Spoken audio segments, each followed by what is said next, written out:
Hello, hello, hello, family. It's your boy Nick and my And man Mike, Mike. what's up? We're here, Military Brothers, talking sports. And today, family, we definitely have an amazing show for you guys today. We're going to be talking about topics pertaining to, the game, the Nets between the Bucks. We're going to be talking about the Lakers and Golden State, Memphis against Phoenix Suns. We definitely want to be talking about having a nice little debate on who are the top 5 point guards in the East as well as the West. And the last conversation we're going to have is dealing with the NFL carousel and the lack of black head coaches being recognized and picked for certain positions. And so I believe it's going to be an extraordinary conversation on today. Stay tuned. We look forward to this amazing conversation on Nick and Mike, Military Brothers Talking Sports. Let's do it.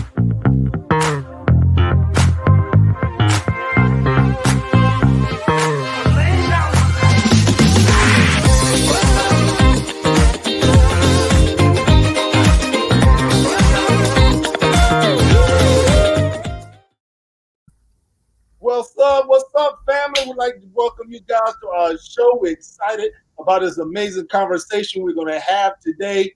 How you doing today, my brother? Hey, I'm feeling like $1 million and I'm looking like 2 million. Just living the dream.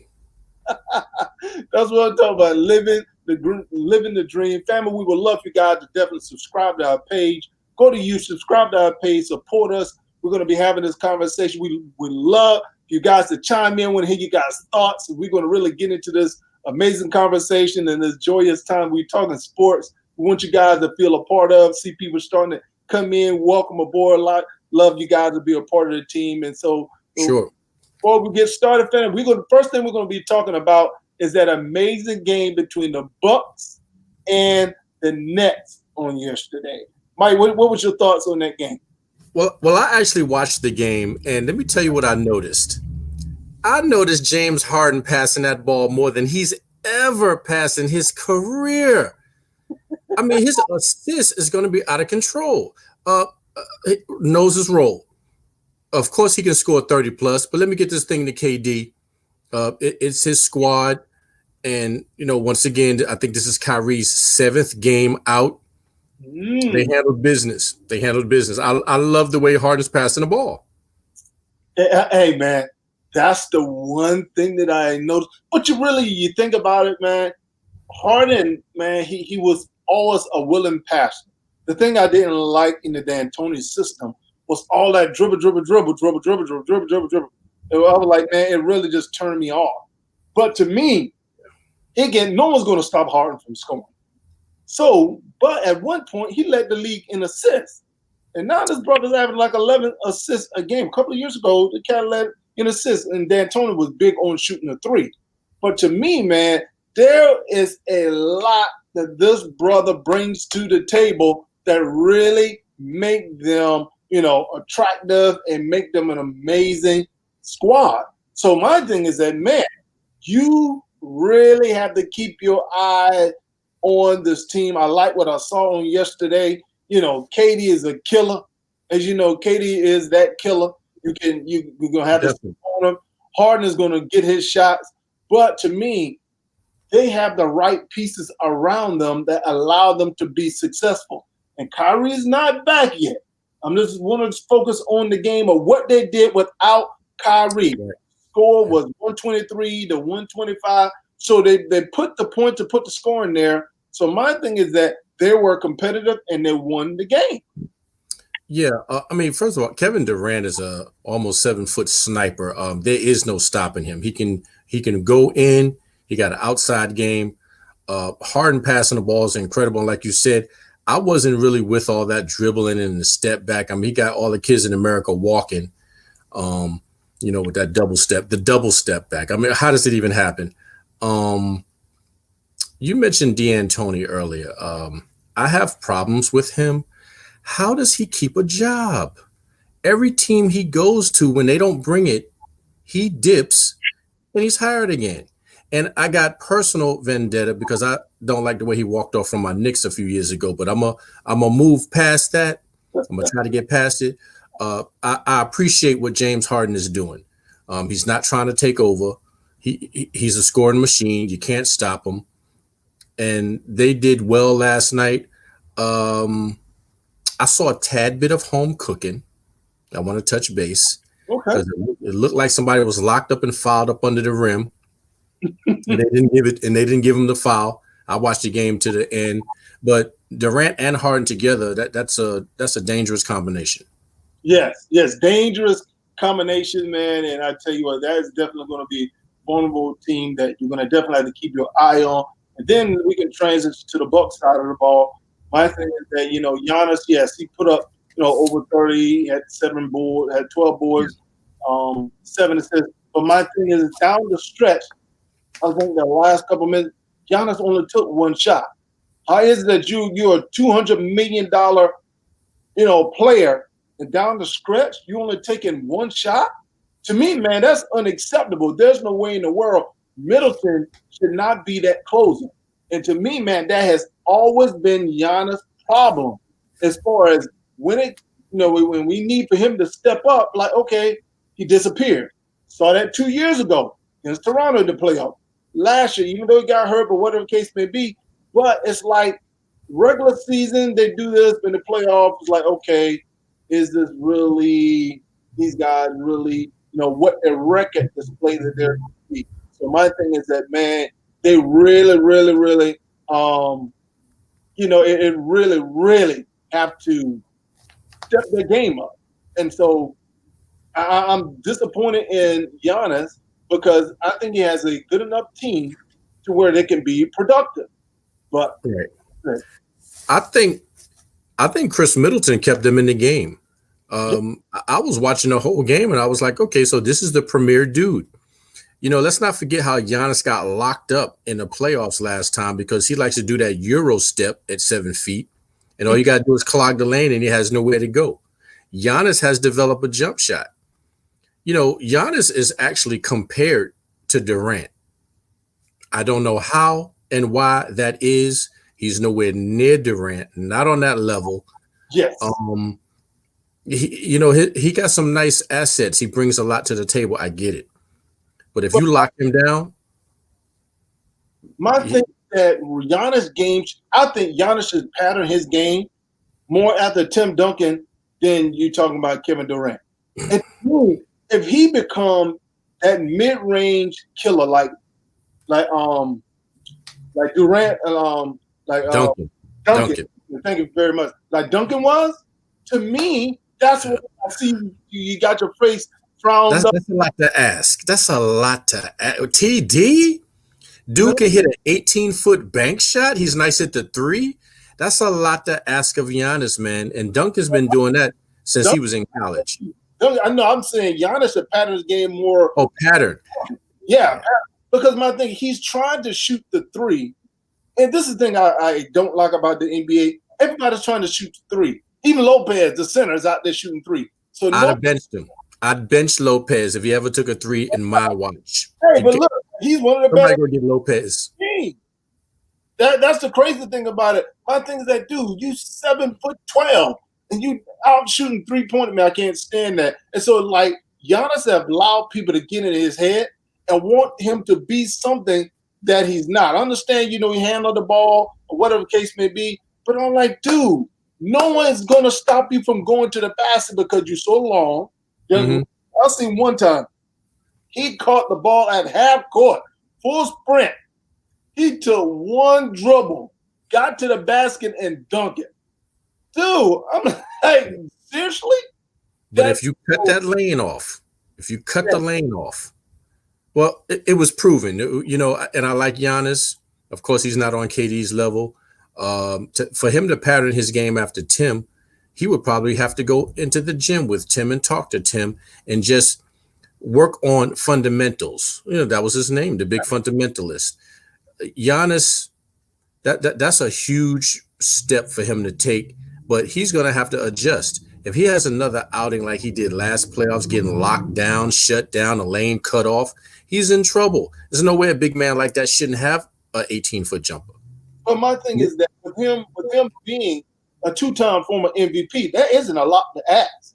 My thing is that I expect you to put those numbers up, and I expect you to step up like these individuals who are viewed as arguably top 5 player in the world. I have expectation for me to be paying you over $200 million and you to be 2-time MVP. That isn't a lot to ask. That's my expectation of you to get the job done. So this is what I see when I look at I love his game, but to me, I think he's more of a Robin than he is Batman. Yeah, he needs somebody to take over with him. I think Holiday's a good leader. Let me add that second MVP was questionable. I'll leave it at that. Who you think should have won it? I mean, I don't want to jump on the LeBron train, but my problem is when you give out the MVP, now that person is nice for the season, we get it. But then when that person cannot produce in the playoffs, let alone all the way try to get to the championship, I don't understand that. Something should kick in: pride, dignity, paycheck. Dude got shut down. You the MVP of the season. You're supposed to have a stellar playoffs. Yeah, now that part I agree with. But to me, I think he did deserve. But COVID, because LeBron was coming. He was coming. The thing, and I know a lot of times people give MVP based off of what people are doing. In the regular season, they don't account with with the playoffs what people are doing and whatnot. But COVID really hurt them, and so but that's a here for another story. So I just wanted to talk about that. So now speaking of LeBron, let's transition over to those Lakers and Golden State. Ooh, boy, I tell you, man. That was another game I watched at least to the half. I mean, that was a late nighter right there. Curry's incredible. You can hate him if you want to. You can dislike him. You can think what he does is not a huge deal, but he just reigns anywhere on that court. I mean, I've been watching this kid since he was a small fry, going to the games with his dad, playing high school, and 1 year, going to Davidson and doing his thing. And he's incredible. Speaking of LeBron, he did miss the game-winning jumper.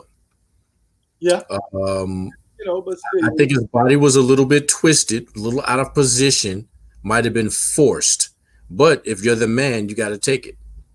You can't. You're not going to make all the shots. Yeah, of course not. You're going to have some letdown games. But the thing I took away from that game, the fact that Golden State did not give up.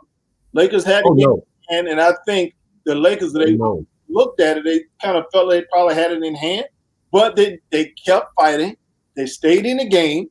And to me, man, that really showed. I really like Golden State, the squad you have, man, because when Wiseman, once they really gel with Wiseman, I believe that really is going to help them out more than people know. He didn't get a lot of playing time on yesterday, but my thing is that Green, he's that role player that they need on their squad. Green, he gave him, I think, 8 points. He gave him 7 boards and 8 assists.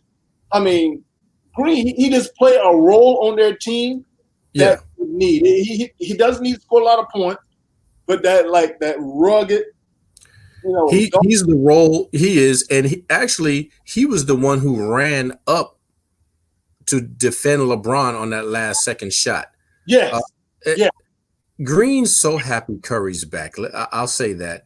I want to give a special shout to Kelly Oubre. I think guys like him, when you're playing a Lakers, when you're playing LeBron, you step your game up. He played with an attitude. He was upset. I'm out here to prove something. I like his point production.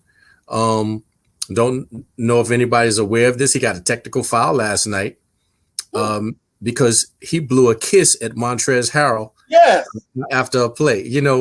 I mean, I hope there's no Lance Stevenson going on, but I wouldn't have even addressed it, unsportsmanlike conduct. I don't know, pull him to the side, come on, fellas. But he had a major attitude. and he played like it. I appreciated his output. I like his point production. And LeBron didn't. He didn't have a LeBron game. Under 20 points. Yeah, it was all. Yeah, he's still LeBron, but dude, you got to bring it. You know, I mean, and AD got to bring it. It was an off night, and you're gonna have those off nights. To where it happens to every team. It just, some things you just didn't get up for. And to me, I think they had the game in hand because Schroeder played. Schroeder had Oh boy! Oh yes, yes. To me, He can play. He can ball. He's showing his stuff. I like Schroeder, man. I really, really am impressed. He improved his outside jump shot. So Schroeder, man, is a good player for the Lakers. He's real quick, savvy, and he was a key on OKC last year, man. That allowed OKC to be very competitive in a lot of games. So to me, man, they really have a great squad down there with the Lakers, man. Lakers are one of the best teams in the league.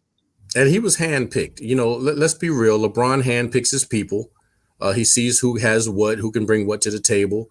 I thought it was Schroeder, but I'll say Schroeder. He is crafty, knows the game. And you can't take anything away from him. He was hitting some daggers last night. Right. And that's my thing. He fills a role for them that the Lakers need. Yeah. Because I think eventually they're going to have to make a decision on actually, down the line, they're going to put a nucleus together, man, to really make them formidable team that you have to contend with. And as far as beating them, man, right. Really going to have to bring it in. I know a lot of people looking at the Clippers, but to me, I think there are a lot of other teams out there that are going to be competitive. But the thing about it is, are you going to back down to the Lakers or are you going to step up? A lot of times, man, I see a lot of teams really back down to the Lakers when they get on the rhythm. It's like, okay, step the game up. Keep putting the pressure on them. Keep putting, like I said, that dog in you. Is that dog in you to say, hey, I am going to take this game or am I going to back down? And that's what you call competitive basketball, even though, the league is a little bit softer than what it was, years ago when Mike was playing and stuff. It's a softer league. Yeah. The 80s, the 90s. Yeah. Well, you know what? I think that and it has to be in you. Certain players and or teams, when they're playing against a LeBron, they step up. They want that challenge, and they know they can take him. Curry's one of those dudes because Curry has won against LeBron. He knows what it feels. He knows what it feels like. He plays with no fear whatsoever. Like Westbrook.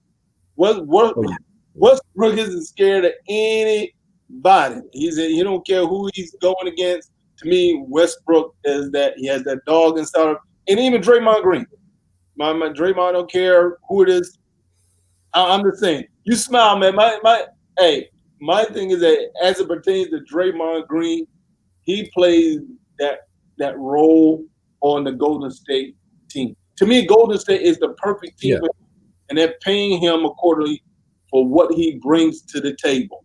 And to me, he's a perfect match, perfect fit, because they allow. I'm gonna put it this way: Draymond Green is doing what I believe that the Beard is going to do for Kyrie when he comes back. To me, now follow me on this. Okay. I will allow him the point guard. I will make Kyrie the point guard. I'll put Kyrie at the shooting guard. I will allow my point guard to be the Beard. Because Kyrie is no one's going to stop Kyrie. No one's going to stop the Beard from scoring to the basket. But to me, as far as facilitating, to me, he does a much better, Harden does a much better job as far as facilitating, getting everybody involved than Kyrie. Just think about it. Before Kyrie went out, he didn't have any games we had over 10 assists. Since the period, he had 2 games. They got without Kyrie, and guys averaged almost 10 assists a game. So imagine when Kyrie comes back, and Kevin Durant's still putting up over 30 a game. Yeah. So I think it can happen. I just want to make sure I heard you correctly. Draymond is going to do for Golden State what Harden is going to do for the Nets. I'm talking about as far as getting everybody involved. That's Draymond. Draymond don't worry about scoring. Harden is a phenomenal scorer, but Harden also get everybody involved. Draymond, he's going to give you, 9, 10 points. He's going to get you 9, 10, Yeah. and he's going to get you that 8, 9, 10 assists. He's going to give it. So he's like that dog that you need on your squad, that dirty dive after the ball, doing stuff to get people out of the game. He plays that role. My thing I'm talking about is more the facilitating, getting everybody. Yeah. But Draymond's he's definitely a part of Golden State's winning role player. That guy that aggravates you and get under your skin. I was just having a thought that someone thought that Draymond Green was as good as Dennis Rodman. I just didn't want that to sink into anyone because someone actually said that's the new Dennis Rodman, or he's just as good. Slow all the way down. I'm going to put it this way. The only team Draymond Green is a fit for is Golden State. Yeah. Put Dennis Rodman on anybody's team, he automatically makes them a winner. Yeah. And see, with Draymond, I don't want to come down on Draymond, but Clay got hurt. Curry got hurt. Yeah. Danny Green when Draymond was by himself, there's a lot that was not happening. Yes. Agreed.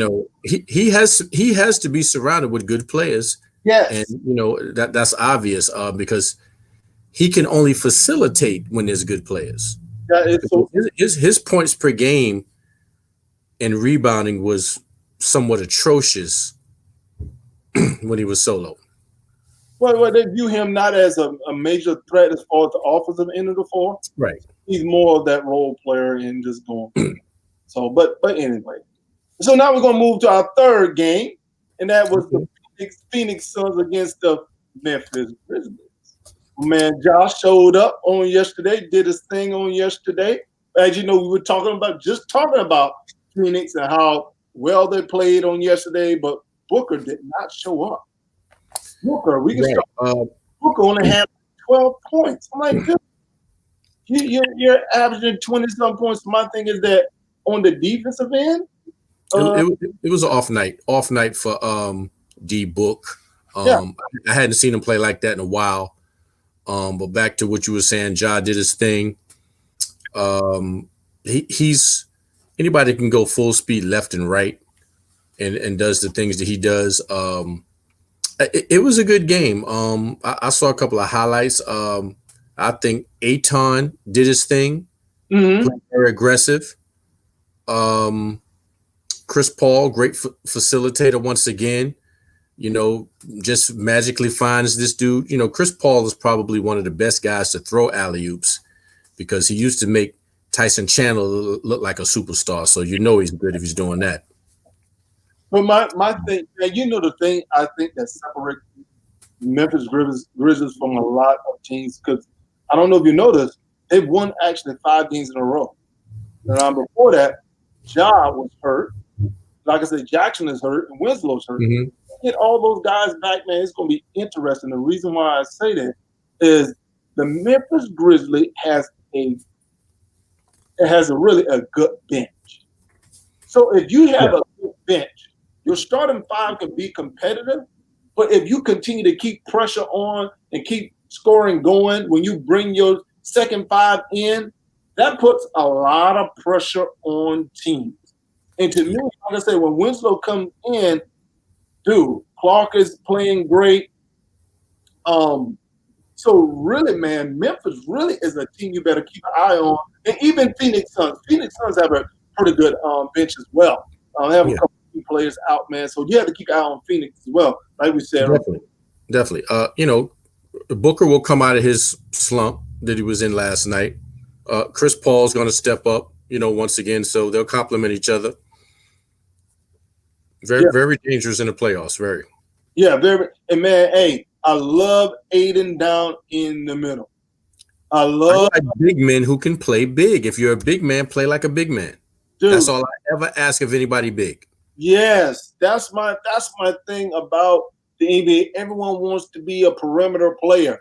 No one wants to go down in that paint, man. To Right. me, that's the one thing that irks me about the NBA. One superstars get the call, and no, who it's like the big man afraid to be big. I'm like, man, get your butt down in that square, man, and scoring.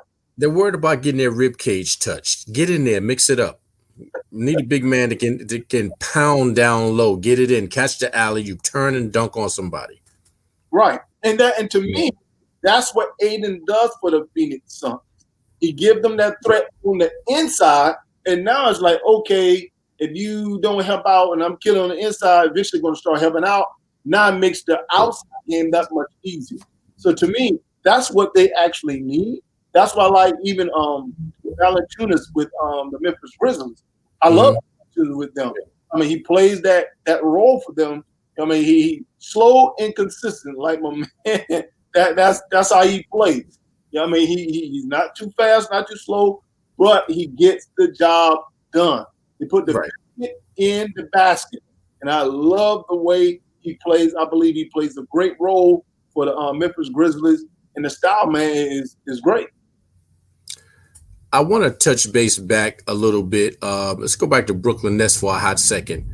DeAndre Jordan played big last night. Yeah. Very big. Hadn't seen him get busy like that in a minute. Powerful dunks down low, body set and picks. A lot of communication factor was there. I was impressed, man. I was impressed. Why he couldn't do that with the Knicks, I don't know, but we'll move on, you know. But you look at what you surrounded DeAndre Jordan with. Yeah. Jordan was viewed as one of the better big men in the league. You surrounded DeAndre Jordan with players that made his game that much easier. He could run the floor. Right. You had Blake Griffin at the time. You had Chris Paul. So you had players around him that were a threat. So it made his game is he didn't demand, a lot of shots. He would crash the board, run the floor. He would outrun a lot of big men. So he would get a lot of lobs and stuff like that. Yeah. So in understanding that, and now guess what? He's back to doing kind of the same thing. He's an older player. So he's back to doing the same thing down with this with the Nets now. So that makes a world of a difference if you find a nucleus. And that's why people are concerned about Kyrie Irving.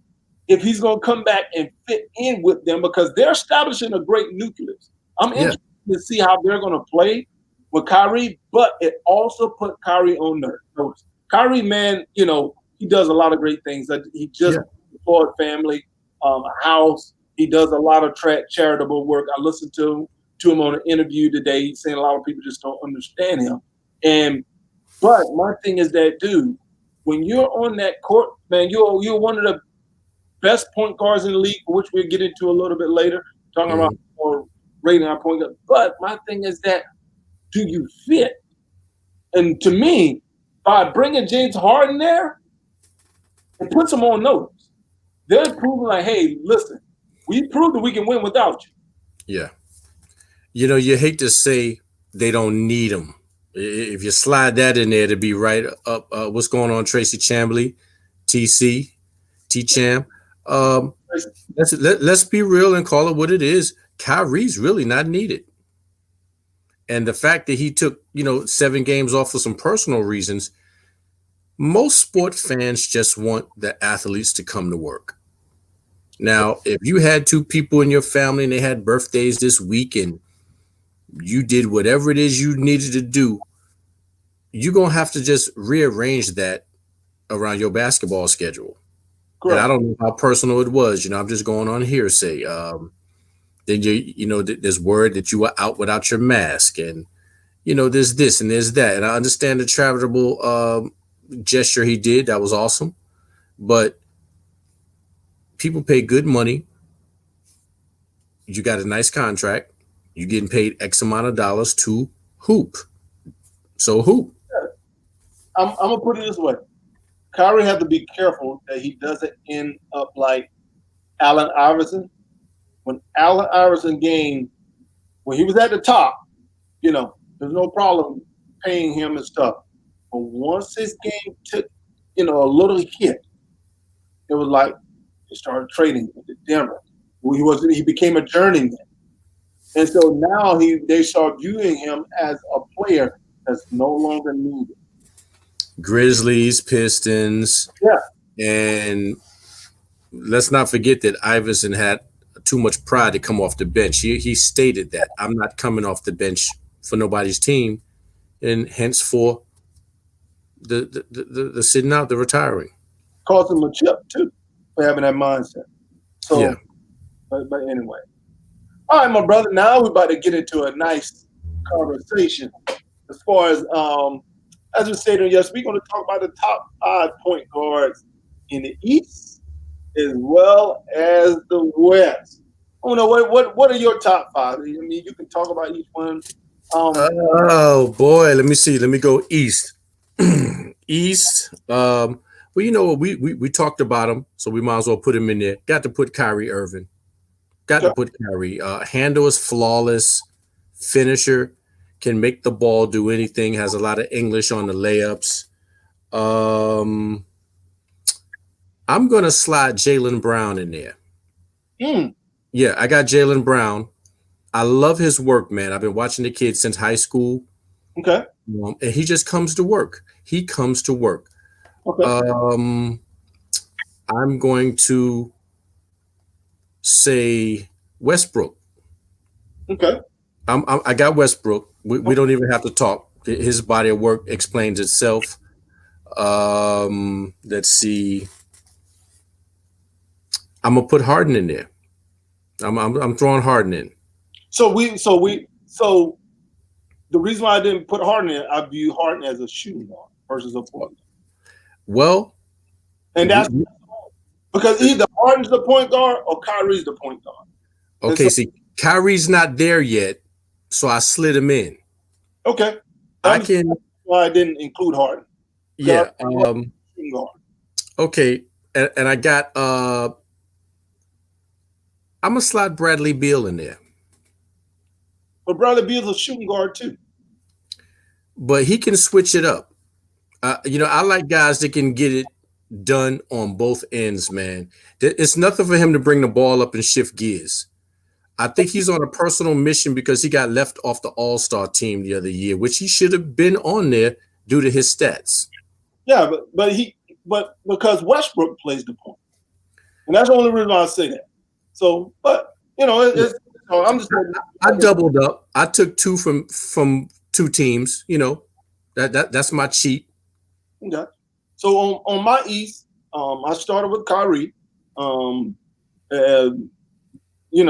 Debatable one of the best point guards on the East. Man, there's nothing that the guy cannot do. My number 2 was Trae Young, down with Atlanta. To me, Trae Young proved last year that he actually made the All-Star team. You really have Atlanta being very competitive. What they have done in Atlanta, they're surrounding Trae Young with a lot of young players, defensive players. You have Collin, you have Hunter down there. And so my thing is that Trae Young, man, is really a great point guard that is a threat. When he came into the league, they were comparing him to Steph Curry just because of how the distance, how he able to shoot the 3 and stuff like that. So to me, he worked hard, man. Yes, he developed his game. My next point guard is Sexton with the Cleveland Cavaliers. His brother averaging over 20 points a game. Currently, the Cleveland Cavaliers are currently in 7th place in the East. So I'm talking about what this guy is currently doing at this present time. Sexton is very impressive as far as the numbers and what he's doing with the Cleveland Cavaliers. Of course, Westbrook is literally averaging a triple-double there with the Washington Wizards. Have them very competitive as well. And to me, man, I had a debate between my man down here in Rozier in Charlotte and Lowry with Toronto. Both are playing very well. Toronto was struggling at the very beginning, but now Toronto is playing like we expected Toronto to play. They've been winner, I think, 3 of the last 4 games they've won. And so to me, Lowry is kind of like Chris Paul. Lowry is really a general on the floor. He really keeps control of the team. He does the dirty work, but he is a guy that is a threat, a consistent all-star player that you really can't look past. So to me, I like Lowry, Game, and those are my 5 as far on the east side.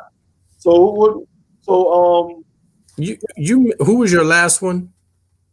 Lowry and Rozier. Man, to me, it's back and forth between those two because of what they're doing. Rozier is putting up great numbers. He's averaging 19 points, averaging like 5 assists a game. And Charlotte is just right outside of the playoff spot. And Lowry, like I said, here lately, he really has Toronto really putting in work. They were struggling in the very beginning. I think it was more of a chemistry thing. But now, the boys are playing great basketball. And so that's who I had. I didn't forget how Lowry said that he had to decompress about a year or so ago, and he needed to go to the locker room. Okay. I don't even know what that meant, but brother, you get paid to play ball. I need to decompress from my job every now and then, but I still show up. That's true. That's true. Yeah. Okay. So we on the west side now? Go to the west. What you got? Top 5. Okay. Curry. Okay, Curry, number 1. Curry's incredible. Okay. 2-time MVP. What he does on the court is incredible. I'm just overly impressed. Damian Lillard. Damian Lillard. I hate he got hurt. Dame time. Yes. That jumper on Paul George is forever. Yes. Work ethic. Guy went to a small college, blew up and did his thing. Chris Paul. Okay. Chris Paul, future Hall of Fame. Yes. Olympic gold. He's going nowhere fast. We wish the best for him. Ja Morant. Just ridiculous. I love the whole story. Murray State, Rookie of the Year. For sure. High motor. Just high motor. Will put it on you at the drop of a dime's notice. I'm gonna go Donovan Mitchell. I'm gonna slide him in there. Good point. Yeah. I just love this guy, what he's done. And for one thing, I never even heard of this guy at Louisville. I really didn't. I did. I didn't know he was that good, though. I didn't see this. No, you did not see this when Donovan Mitchell, actually when Charlotte was considering drafting him, Fox was projected to go early and he slid. And they put Fox. De'Aaron Fox? Right. Not Fox, excuse me. Forgive me. They end up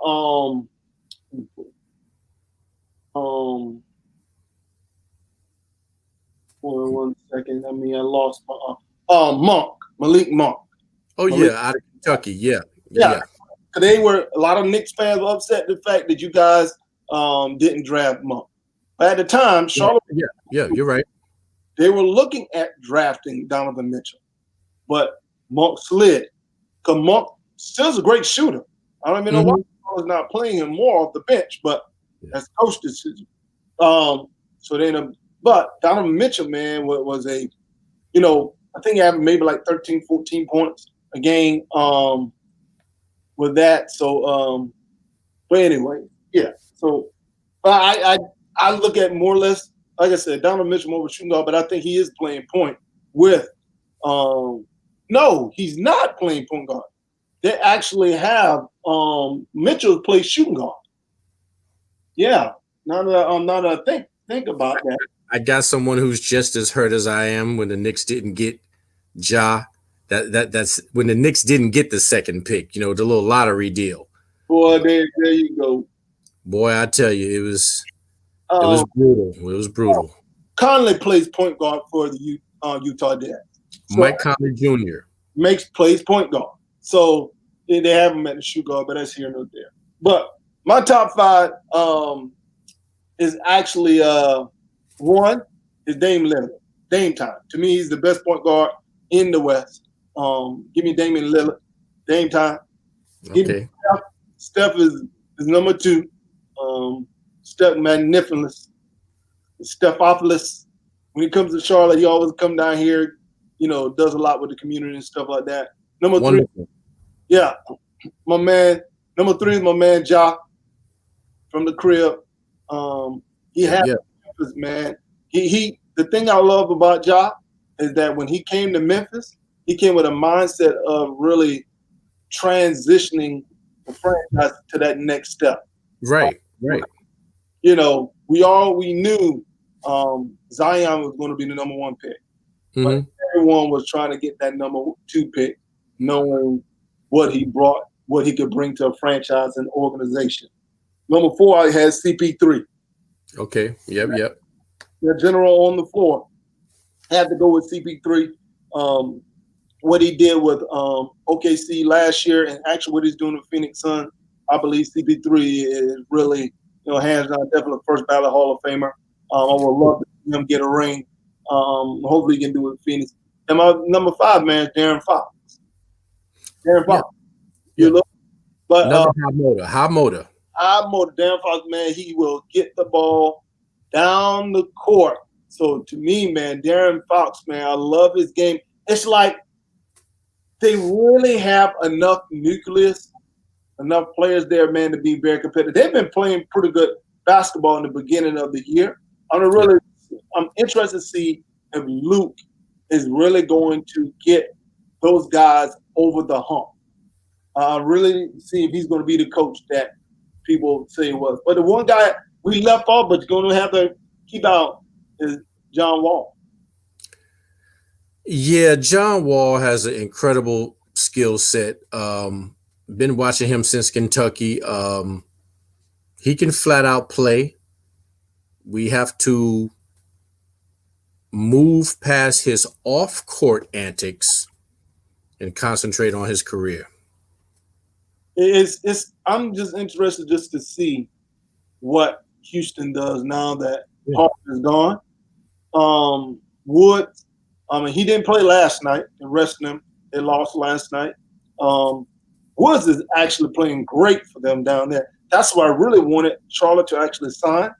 They could have, given that money to Woods because he was with Charlotte. Charlotte released him. They got him to Charlotte and doing the thing. But it's interesting what he is doing with them. And so got to keep your eyes on him. I think he's going to play with a chip. I think John Wall's playing with a chip on his shoulder. He has a lot to prove. One of his statements to Harden was, it's only 9 games in and you're ready to jump ship. So I think he probably, it might not have got out, but I think that was a smack in the face. Oh, John Wall's here. Time for me to roll. I really believe Harden was done with Houston when they lost in the playoffs.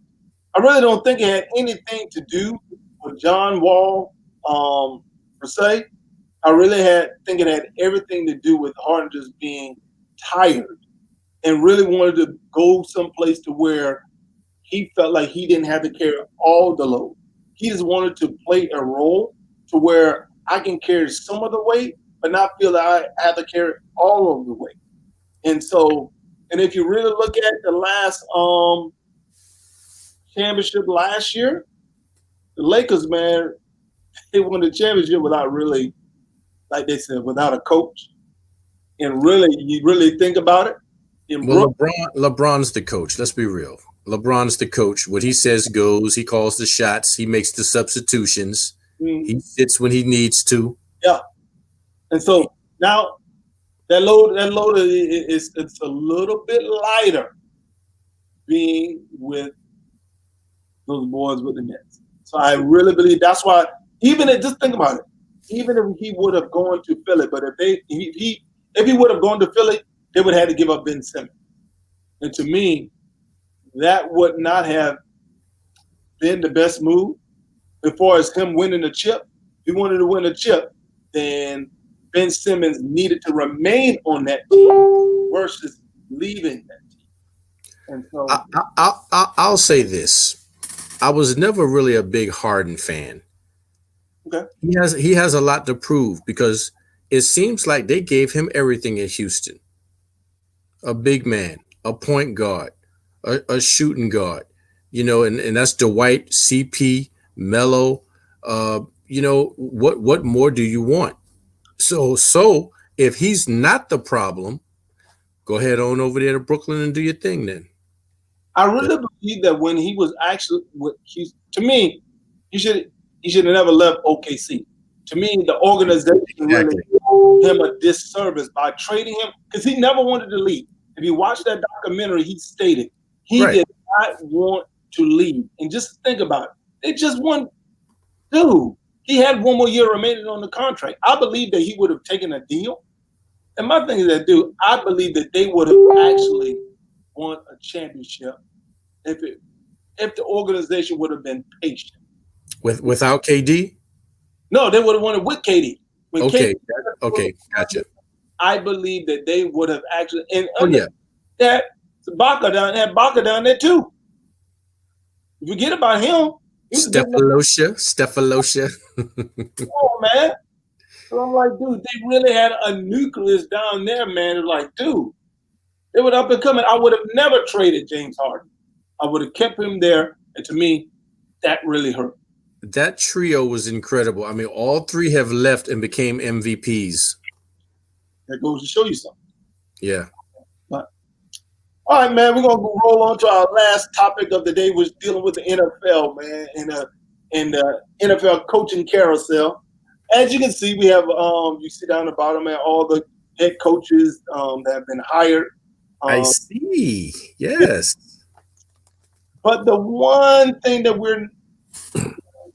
I'm not seeing is that, there's been one minority hire. It was a Muslim with the Jets hiring their coach, defensive coordinator with the San Francisco 49ers. And now he's the talking about the DC, he's be with Niners. So now my thing is that, okay, this is turning into a problem. 70% of the NFL are minorities, black players. Yeah. So you mean to tell me there aren't any black head coaches that can be hired to manage a team, run a team? We see that, to me, it goes to show you, the Jets should have never fired Todd Bowles.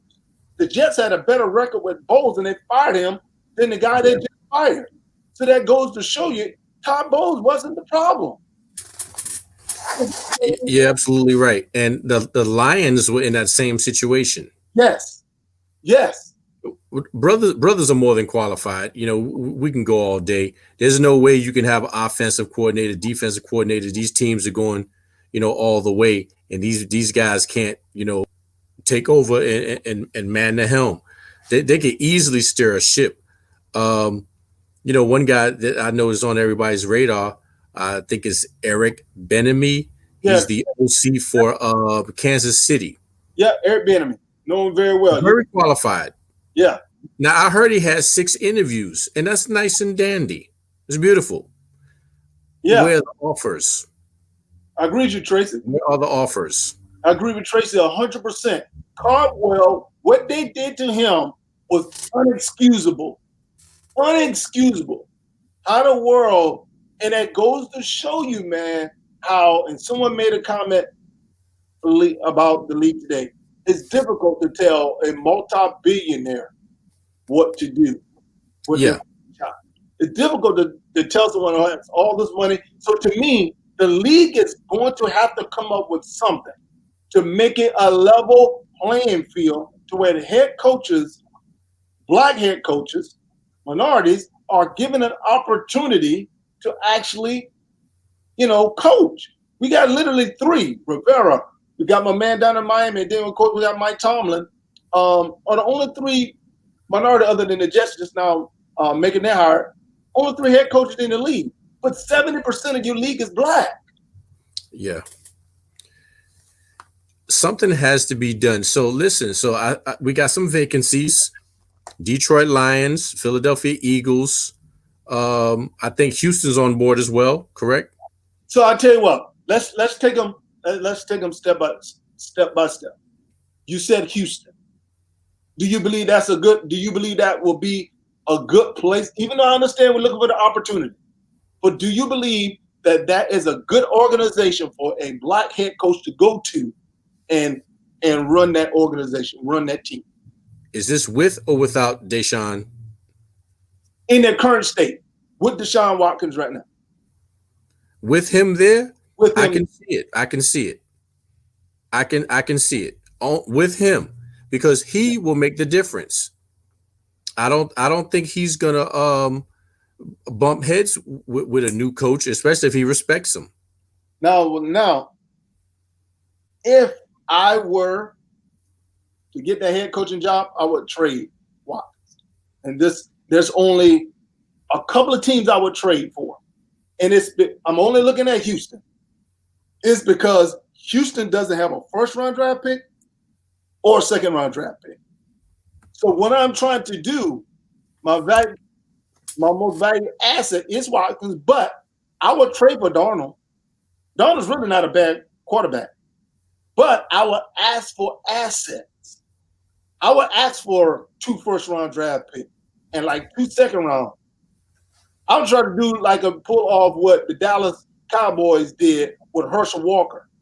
I would try make sure you put JJ Watt on the trading block as well, because I'm telling you, if Deshaun leaves, JJ Watt leaving. And to me, man, I like JJ Watt. To me, man, release him.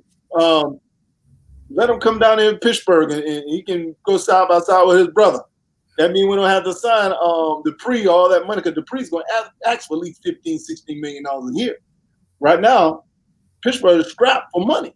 So to me, but back to Houston. But that's my only thing, is that you're putting that head coach, if it's a minority coach, behind the 8 ball. You're putting him. He doesn't have a first or second round draft choice. If you strip the team down like that, it's going to be hard for a head coach. Yes, if you strip it down, because you already lost DeAndre Hopkins. That's my point. If you let Deshaun Watson go, JJ Watt gonna follow right on out the door. So now you're throwing somebody into the fire. Yeah, he said Darnold or Tua, and their draft pick. Okay. I can feed you on that one. Now the other squad, like you said, down with Miami Dolphins. But my thing is that I believe Miami have made some smart decisions.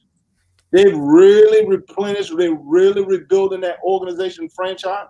And to me, man, I'm not ready to give up on Tua. To me, I believe they're rushing with Tua. He didn't have he deserves a shot. He deserves a shot. He deserves some more time off season when it comes to that. Mm-hmm. So now let's shift our focus, shift our attention to the Philadelphia Eagles. As far as the minority getting that head coach. To me, I believe Wentz still is a good quarterback. For the Eagles? For the Eagles. But my thing is that I believe that the Philadelphia Eagles' problem is that offensive line. Every pick I would draft, offensive line and wide receivers were really hurt Wentz last year.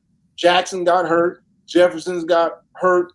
I think another tight end got hurt. So a lot of players got hurt. Their offensive line got hurt. So my thing is that you really have to be able to surround him with the right nucleus if you're trying to ensure that he's going to be successful. I don't think the O-line caused him to throw all them interceptions, though. No, but it didn't give him enough time to be able to really get the job done. Without an offensive line, and I use the example. The Cleveland Browns invested a lot of resources and draft pick in getting Baker Mayfield offensive line. Yeah. Okay. 2 years ago, Baker Mayfield last year had a lot of interceptions. I know it's a different head coach, but to me, you have to have a solid offensive line. You have Aaron Rodgers, Tom Brady. These guys will last a long time. Last based upon them there being an offensive line behind them. They were talking about Aaron Rodgers would blitz 115 times this year. And out of those 115 blitz, he's only been sacked 4 times. So don't do like the Steelers did, because Ben Roethlisberger getting the ball out of his hand quick and quick early, that's going to help. No, if you're going to be productive, you're going to want to get that ball down the field. That's what you yeah. And I'm with you, Tracy. They haven't. Ooh, those are 2 deadly picks they let go, bruh. See what I'm saying? Man, I know they heard. But so why didn't the O-line have a problem when Jalen Hurts was at QB? But the thing about Jalen Hurts, the difference between him and Jalen Hurts is the fact that Jalen is a little bit more mobile. Yeah, a little bit. A little bit more. He can move. He don't mind running. He can take hits. So my thing is, it's not like he wasn't on the run back there either. Now he was running for his life, but he was able to get out, so he's not getting sacked. So he can get some positive yardage. Younger, quicker, stronger. Yes. Wentz getting the big contract. You just said it a while ago. I know our O-line is important. You get paid the big bucks, get it done. Yeah. So in the last place is the Detroit Lions. Now, Detroit Lions, there's a lot of work, but to me, man, Detroit needed to get rid of the head coach. When the things that he was saying to the players, demeaning the players, the players just did not want to play for him. And to me, Caldwell should have never been fired in Detroit. If I'm exactly. I think 8 when they let him go. And to me, but the players were still playing for him. That's the reason why Philadelphia fired their head coach. The players were upset with that last game and they stopped playing for him. So if you lose the team, you got to make sure the players still going to play for you. Yeah, I mean, you play to win, and to take Hurts out and put in Nate Sudfeld, I'm still in disbelief. Yes. I was watching the game with my son, and we both just looked at each other at the same time. Yeah. I know. Did he get hurt? Hey, how did that happen? You still had hope, like, come on, baby, Giants, let's go, baby. But as they had that game. But, this is my thing. I think they did the young fella a disservice. Let him spread his wings. Let him see what he can do. No, the Eagles weren't going anywhere, and I get it. And, of course, I was pumping them up because I wanted my boys to move forward, the G-men. But it didn't happen, and I get it. I listened to the sport world. Everybody was upset, even Eagles fans and Eagles players. Like, we got this. If you not gonna help somebody, at least beat them. I mean, we was in a 50-50 anyway, but I just didn't like how it went down.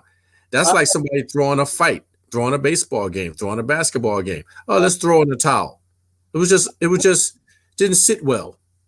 I am with you, my brother. It didn't sit well. And to me, that was a problem. But in looking at Detroit, to me, I believe Detroit would be a good position. But out of those 3, Detroit, Philadelphia, and Houston, which one you think, as far as the best, which one you think is probably one of the is the better job for a minority coach to get?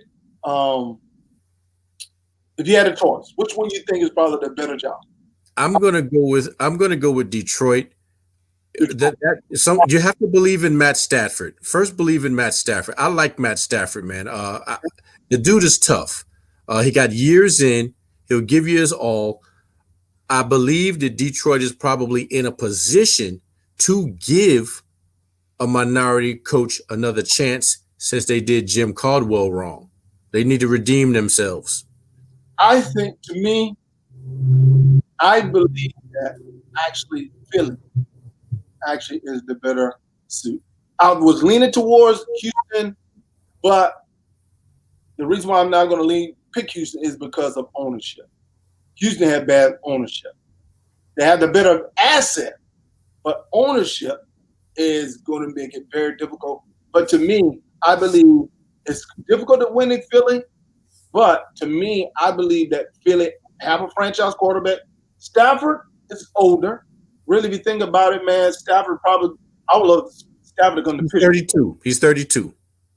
I would love to trade for Staff. I would love him to finish out the year in Pittsburgh, but that's just my opinion. So, man, I hear you. Hey, plug your boys, man. Yeah. I'm the same, man. But anyway, I just think that's the better selection and whatnot. And so, well, my brother, you have any parting thoughts? That's our hour for the day. Any parting thoughts before we end our show for the day?